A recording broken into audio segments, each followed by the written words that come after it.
UP board class 12 के प्यारे विद्यार्थियों, स्वागत है आप सभी का शिवम लेक्चरर में। नागरिक शास्त्र का पेपर है जो कि बोर्ड एग्जाम 2025 के लिए सबसे ज़्यादा इंपॉर्टेंट है, तो आप लोग वीडियो को पूरा अंत तक देखिएगा। पूरा पेपर एकदम अच्छे से आंसर के साथ हल करके बताने वाले हैं। समय 3 घंटे 15 मिनट होता है और पूर्णांक होता है 100 का। यहाँ पर निर्देश देख लेते हैं थोड़ा सा। प्रारंभ के 15 मिनट परीक्षार्थियों को पेपर पढ़ने के लिए निर्धारित है। सभी प्रश्न अनिवार्य हैं। प्रत्येक प्रश्न के लिए निर्धारित अंक उसके सामने दिए गए हैं। प्रश्न संख्या 1 से 10 तक बहुविकल्पीय प्रश्न है। प्रश्न संख्या 11 से 20 तक अति लघु उत्तरीय प्रश्न है, जिनका प्रत्येक उत्तर लगभग 10 शब्दों में देना है। प्रश्न संख्या 21 से 26 तक लघु उत्तरीय प्रश्न फर्स्ट है, जिनका प्रत्येक उत्तर लगभग 50 शब्दों में देना है। प्रश्न संख्या 27 से 30 तक लघु उत्तरीय प्रश्न सेकंड है, जिनका प्रत्येक उत्तर लगभग 100 से 125 शब्दों में देना है। प्रश्न संख्या 31 से 32 दीर्घ उत्तरीय प्रश्न है, जिनका उत्तर आपको 250 शब्दों में देना है। तो सभी लोग वीडियो को कर देंगे लाइक, चैनल पर नए होंगे चैनल को सब्सक्राइब कर देंगे, वीडियो को शेयर कर देंगे। चलिए शुरू करते हैं। सबसे पहले बहुविकल्पीय प्रश्न।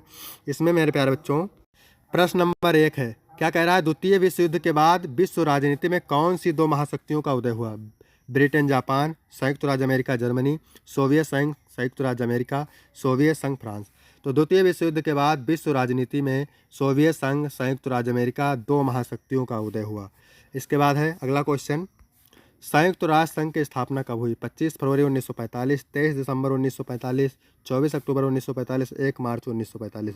24 अक्टूबर 1945 को संयुक्त राष्ट्र संघ की स्थापना हुई थी। तीसरा नंबर है, यूरोप में यूरो मुद्रा का प्रचलन कब हुआ? 2008, 2006, 2002, 2004। यूरोप में यूरो मुद्रा का प्रचलन हुआ था 2002 में। अगर आपको इसका पीडीएफ चाहिए तो डिस्क्रिप्शन में आपको टेलीग्राम की लिंक मिल जाएगी, वहाँ से आपको टेलीग्राम ज्वाइन कर लेंगे, वहाँ आपको पीडीएफ मिल जाएगी। 4 नंबर है, इंटर सर्विसेज इंटेलिजेंस किस देश की खुफिया एजेंसी है? पाकिस्तान, चीन, भारत, नेपाल। तो ये पाकिस्तान है, ठीक है, ये ऑप्शन करेक्ट हो जाएगा। क्योटो प्रोटोकॉल में कितने देशों ने प्रतिनिधियों ने भाग लिया?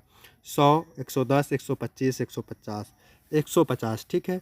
क्योटो प्रोटोकॉल में 150 देशों के प्रतिनिधियों ने भाग लिया। इसके बाद है 6 नंबर, जलवायु परिवर्तन पर पेरिस सम्मेलन कब हुआ? 2015, 2012, 2016, 2020। 2015, ठीक है। जलवायु परिवर्तन पर पेरिस सम्मेलन हुआ था 2015 को। WSF यानी वर्ल्ड सोशल फोरम, इसका फुल फॉर्म होता है, हिंदी में कहते हैं विश्व सामाजिक फोरम, की पहली बैठक कहाँ हुई थी? Bharat, Japan, Brazil, Sri Lanka. तो ब्राज़ील से ही हो जाएगा, ठीक है। इसके बाद में 8 नंबर है, फॉरवर्ड ब्लॉक का गठन किसने किया था? राजेंद्र प्रसाद, मोतीलाल नेहरू, सुभाष चंद्र बोस, BD सावरकर। तो फॉरवर्ड ब्लॉक का गठन सुभाष चंद्र बोस ने किया था, सी ऑप्शन करेक्ट हो जाएगा। भारत का पहला आम चुनाव कब हुआ? 1950, 1951, 1952, 1956। तो 1952 में, ठीक है। भारत का पहला आम चुनाव हुआ था 1952 में। इसके बाद 10 नंबर है, नवनिर्माण आंदोलन किस राज्य में चला था? गोवा, बिहार, गुजरात, कर्नाटक। तो गुजरात से हो जाएगा, ठीक है। नवनिर्माण आंदोलन गुजरात राज्य में चला था। इसके बाद है अति लघु उत्तरीय प्रश्न, ठीक है। प्रत्येक का उत्तर आपको 10 शब्दों में देना है और प्रत्येक उत्तर के लिए आपको 2 अंक मिलेगा। तो सारे प्रश्न मोस्ट इंपॉर्टेंट है। 11 नंबर है, शीत युद्ध के कोई एक कारण लिखिए। तो शीत युद्ध का एक प्रमुख कारण था साम्यवाद और पूंजीवाद के बीच वैचारिक संघर्ष। इसके बाद है दूसरा, दक्षिण एशिया के किन्हीं 2 देशों के नाम? तो भारत और पाकिस्तान। नेपाल गणतंत्रात्मक देश कब घोषित किया गया था? तो 28 मई 2008 को नेपाल गणतंत्र हुआ था। इसके बाद है 14 नंबर, संयुक्त राष्ट्र के सुरक्षा परिषद के 2 अस्थायी सदस्य देशों के नाम बताइए। तो पहला है जापान और दूसरा है स्विट्जरलैंड। फिर है 15 नंबर, 1945 के बाद विश्व व्यवस्था की कोई 2 विशेषताएं? तो 1945 के बाद विश्व व्यवस्था की 2 प्रमुख विशेषताएं निम्न हैं। पहला है शीत युद्ध की शुरुआत हुई, दूसरा है संयुक्त राष्ट्र की स्थापना। 16 नंबर है, गुट निरपेक्ष देशों का प्रथम सम्मेलन कहाँ आयोजित किया गया था? तो गुट निरपेक्ष देशों का प्रथम सम्मेलन 1961 में बेलग्रेड यानी यूगोस्लाविया में आयोजित किया गया था, ठीक है। वीडियो अच्छा लग रहा है तो लोग वीडियो को लाइक करेंगे, चैनल पर नए होंगे चैनल को सब्सक्राइब करेंगे। 1975 में आपातकाल की घोषणा करने वाले प्रधानमंत्री का नाम? तो ये थी इंदिरा गांधी, ठीक है, प्रधानमंत्री इंदिरा गांधी थी। 18 नंबर है, चिपको आंदोलन का मुख्य उद्देश्य? चिपको आंदोलन का मुख्य उद्देश्य था वनों की अंधाधुंध कटाई को रोकना और पर्यावरण संरक्षण करना। 19 नंबर है, गोवा का संघीय राज्य का दर्जा कब दिया गया था? 23 मई 1987 को संघीय राज्य यानी पूरा राज्य का दर्जा दिया गया था। 20 नंबर है, 1989 से भारत में गठबंधन राजनीति का चलन क्यों हुआ? 1989 से भारत में गठबंधन राजनीति का चलन राष्ट्रीय दलों की कमजोर होती स्थिति और क्षेत्रीय दलों की बढ़ती शक्ति के कारण हुआ। इसके बाद है लघु उत्तरीय प्रश्न फर्स्ट, उत्तर आपको 50 शब्दों में देना है और प्रत्येक उत्तर के लिए आपको 5 अंक मिलेंगे। तो यहाँ पर आप देखेंगे, सोवियत संघ के विघटन के 2 प्रमुख कारण सोवियत संघ के विघटन के दो प्रमुख कारण निम्न हैं। पहला है आर्थिक संकट। सोवियत संघ में केंद्रीय नियोजन प्रणाली के कारण आर्थिक विकास में रुकावटें आईं और नतीजन आर्थिक संकट उत्पन्न हुआ। दूसरा है राजनीतिक असंतोष और राष्ट्रीयता का उभार। विभिन्न जातियों, समूहों और राष्ट्रों में स्वतंत्रता की प्रवृत्तियां और उनके अधिकारों की मांग ने संघ को तोड़ने में महत्वपूर्ण भूमिका निभाई। इसके बाद है भारत की विदेशी नीति के दो उद्देश्य। तो भारत की विदेशी नीति के दो प्रमुख उद्देश्य निम्न हैं। पहला है वैश्विक शांति और सुरक्षा बनाए रखना। इसमें लिखेंगे भारत ने हमेशा शांतिपूर्ण सह अस्तित्व और संघर्षों का समाधान बातचीत के माध्यम से करने पर जोर दिया। दूसरा है आत्मनिर्भरता और विकास। भारत की नीति का उद्देश्य अपने राष्ट्रीय विकास के लिए सहयोग और आर्थिक सहायता प्राप्त करना है, साथ ही वैश्विक मंच पर अपनी स्थिति मजबूत करना है। इसके बाद में है 23 नंबर, क्या कह रहा है? वैश्विक पर्यावरण के सुधार के दो उपाय। तो वैश्विक पर्यावरण के सुधार के दो उपाय निम्न है। पहला, वैकल्पिक ऊर्जा स्रोतों का उपयोग, जैसे सौर, पवन और जल ऊर्जा का बढ़ावा देना, जिसमें फॉसल फ्यूल्स की निर्भरता कम हो सके और प्रदूषण घटे। वनों की रक्षा और वृक्षारोपण, वनों की अंधाधुंध कटाई को रोकना और वृक्षारोपण को बढ़ावा देना ताकि कार्बन उत्सर्जन में कमी आ सके और पारिस्थितिकी संतुलन रहे। इसके बाद है 24 नंबर, क्या कह रहा है? आसियान क्या है या क्यों गठित किया गया? तो आसियान का पूरा नाम आधिकारिक रूप से दक्षिण पूर्व एशियाई देशों का संघ है। यह एक क्षेत्रीय संगठन है जो 1967 में थाईलैंड, इंडोनेशिया, मलेशिया और फिलीपींस और सिंगापुर द्वारा स्थापित किया गया था। इसका मुख्य उद्देश्य दक्षिण पूर्व एशिया में आर्थिक, राजनीतिक और सांस्कृतिक सहयोग को बढ़ावा देना है। इसके बाद है 25 नंबर, क्या कह रहा है? जम्मू कश्मीर की समस्या का मूल कारण क्या है? जम्मू और कश्मीर की समस्या का मूल कारण क्षेत्रीय विवाद है जो भारत और पाकिस्तान के बीच है। यह विवाद धार्मिक, राजनीतिक और ऐतिहासिक कारणों से उत्पन्न हुआ। 1947 के विभाजन के समय कश्मीर का विशेष दर्जा, पाकिस्तान का हस्तक्षेप और स्थानीय असंतोष ने इसे जटिल बना दिया। इसके बाद 26 नंबर है, मिखाइल गोर्बाचेव के किन्हीं दो राजनीतिक सुधारों को लिखिए। तो मिखाइल गोर्बाचेव के दो प्रमुख राजनीतिक सुधार निम्न हैं। पहला है पेरोस्ट्रोइका। यह सुधार सोवियत संघ की अर्थव्यवस्था और सरकार के ढांचों को पुनर्निर्मित करने के लिए था, जिससे अधिक पारदर्शिता और सुधार की दिशा में काम किया गया। इसके बाद दूसरी हेडिंग है ग्लासनोस्त। यह सुधार सरकारी कार्यों में पारदर्शिता और नागरिक स्वतंत्रता को बढ़ावा देने के लिए था, जिसमें मीडिया की स्वतंत्रता और आलोचना की अनुमति दी गई। इसके बाद है लघु उत्तरीय प्रश्न सेकंड। उत्तर आपको 100 से 125 शब्दों में देना है। प्रत्येक उत्तर के लिए आपको 6 अंक मिलेंगे। तो यहाँ पर 27 नंबर कह रहा है, राज्य पुनर्गठन आयोग का गठन क्यों किया गया था? इसकी प्रमुख सिफारिशें क्या थी?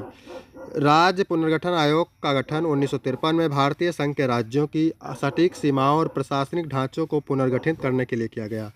इसका गठन भारत सरकार द्वारा भारतीय संविधान के तहत किया गया था ताकि राज्य संरचना को अधिक व्यवस्थित और समान बनाए रखा जा सके। इस आयोग की प्रमुख सिफारिशें निम्न थी। पहला था भाषाई और राज्य पुनर्गठन। आयोग ने राज्य और केंद्र शासित प्रदेशों को भाषाई आधार पर पुनर्गठित करने की सिफारिश की। इसके आधार पर कई राज्यों का निर्माण हुआ, जैसे कि आंध्र प्रदेश, महाराष्ट्र और गुजरात। दूसरा, संवैधानिक और प्रशासनिक सुधार। आयोग ने प्रशासनिक सुधारों की सिफारिश की, जिसमें छोटे और सुविधाजनक प्रशासनिक इकाइयों की आवश्यकता थी। इसके बाद तीसरी हेडिंग है मूल अधिकारों और शक्तियों का वितरण। राज्यों और केंद्रों के बीच शक्तियों का बेहतर वितरण सुनिश्चित किया गया। इन सिफारिशों के आधार पर 1956 में राज्य पुनर्गठन अधिनियम पारित हुआ और भारतीय संघ की राज्य संरचना का नया रूप मिला। इसके बाद 28 नंबर है, स्वतंत्रता के बाद भारत के समक्ष क्या चुनौतियाँ थी? स्वतंत्रता प्राप्ति के बाद भारत के समक्ष कई गंभीर चुनौतियाँ थी। पहली चुनौती थी विभाजन और सांप्रदायिक हिंसा। 1947 में पाकिस्तान से विभाजन के बाद भारी सांप्रदायिक हिंसा और लाखों लोगों का पलायन हुआ, जिससे सामाजिक और राजनीतिक अस्थिरता पैदा हुई। दूसरा है राज्य पुनर्गठन। विभाजन के कारण कई रियासतें स्वतंत्र थीं जिनका भारत या पाकिस्तान के विलय करना आवश्यक था। इसमें कश्मीर, हैदराबाद और जूनागढ़ जैसे विवादित मुद्दे थे। आर्थिक संकट। देश को युद्ध के बाद के आर्थिक संकट, गरीबी, बेरोजगारी और औद्योगिक विकास की कमी का सामना करना पड़ा। संविधान निर्माण। एक समावेशी और लोकतांत्रिक संविधान का निर्माण करना एक महत्वपूर्ण चुनौती थी ताकि सभी नागरिकों को समान अधिकार मिल सके। इसके बाद है शिक्षा और स्वास्थ्य। गरीब और ग्रामीण क्षेत्रों में शिक्षा और स्वास्थ्य सुविधाओं की कमी थी, जिन्हें सुधारने के लिए सरकार की योजनाएं बनानी पड़ी। विदेशी संबंध। नए राष्ट्र के रूप में अंतर्राष्ट्रीय मंच पर भारत को अपनी स्थिति स्थापित करने की चुनौती थी, खासकर पाकिस्तान और चीन के साथ संबंधों में। इसके बाद है 29 नंबर, देशी रियासतों के विलय पर एक संक्षिप्त टिप्पणी लिखिए। भारत की स्वतंत्रता के बाद 562 देशी रियासतें स्वतंत्र थी और उनका विलय भारतीय संघ में करना एक बड़ी चुनौती थी। इन रियासतों में कश्मीर, हैदराबाद, जूनागढ़ और अन्य कई रियासतें विवादित थे। भारतीय सरकार ने पहले प्रिंसली रियासतों के शासकों को समझाया और उन्हें भारतीय संघ में शामिल करने के लिए प्रेरित किया। आगे लिखेंगे सरदार वल्लभ भाई पटेल के नेतृत्व क्षमता और विभाजन के बाद की सांप्रदायिक स्थिति के बावजूद अधिकांश रियासतों ने भारतीय संघ में शामिल होने का निर्णय लिया। कश्मीर, जूनागढ़ और हैदराबाद जैसे विवादों को भारतीय सेना में की मदद से सुलझाया गया। भारत के पहले प्रधान गृह मंत्री पटेल ने रियासतों के विलय के लिए विलय प्रस्ताव पत्र को इस्तेमाल किया, जो रियासतों के शासकों को भारतीय संविधान के तहत अपनी स्वतंत्रता और सुरक्षा की गारंटी देता था। इस प्रक्रिया ने भारतीय संघ की एकता और अखंडता सुनिश्चित की। इसके बाद में है 30 नंबर, पंचवर्षीय योजनाओं की मुख्य विशेषताएं क्या हैं। पंचवर्षीय योजना भारत के विकास नीति का महत्वपूर्ण हिस्सा रही है, जिनका उद्देश्य आर्थिक और सामाजिक विकास को सुनिश्चित करना है। इस योजनाओं की मुख्य विशेषताएं निम्न हैं। पहली विशेषता है लक्षित विकास। प्रत्येक योजना का उद्देश्य एक निर्धारित क्षेत्र में विकास लक्ष्यों को पूरा करना होता है, जैसे कृषि, उद्योग, शिक्षा और स्वास्थ्य। दूसरा है समाजवादी दृष्टिकोण। पंचवर्षीय योजनाओं का प्रमुख उद्देश्य समाज के सभी वर्गों का समान रूप से विकास करना और गरीबी उन्मूलन करना था। नियंत्रित और नियोजित अर्थव्यवस्था। योजनाओं के माध्यम से सरकार ने आर्थिक गतिविधियों को मार्गदर्शन किया और सार्वजनिक क्षेत्र की भूमिका को बढ़ावा दिया। इसके बाद अगली हेडिंग है संसाधनों का कुशल उपयोग। सीमित संसाधनों का सर्वोत्तम उपयोग करने की कोशिश की गई ताकि आर्थिक विकास में गति लाई जा सके। विकास के विभिन्न क्षेत्र। योजनाओं में कृषि, औद्योगिकरण, अवसंरचना और सामाजिक कल्याण के क्षेत्रों पर विशेष ध्यान दिया गया। इसके बाद दीर्घ उत्तरीय प्रश्न उत्तर आपको 250 शब्दों में देना है और प्रत्येक उत्तर के लिए 8 अंक आपको मिलेंगे। भारत में गठबंधन सरकारों की प्रमुख विशेषताओं की विवेचना कीजिए अथवा भारतीय दल प्रणाली पर आपातकाल के प्रभाव की समीक्षा कीजिए। 32 नंबर है भारतीय विदेश नीति के प्रमुख तत्वों का उल्लेख अथवा भारत को धर्मनिरपेक्ष बनाने के लिए नेहरू ने किन किन तरीकों को अपनाया। यहाँ पर तक वीडियो कंप्लीट होता है। वीडियो अच्छा लगा हो तो वीडियो को लाइक करेंगे, कमेंट करेंगे, चैनल को सब्सक्राइब करेंगे, शेयर करेंगे। धन्यवाद।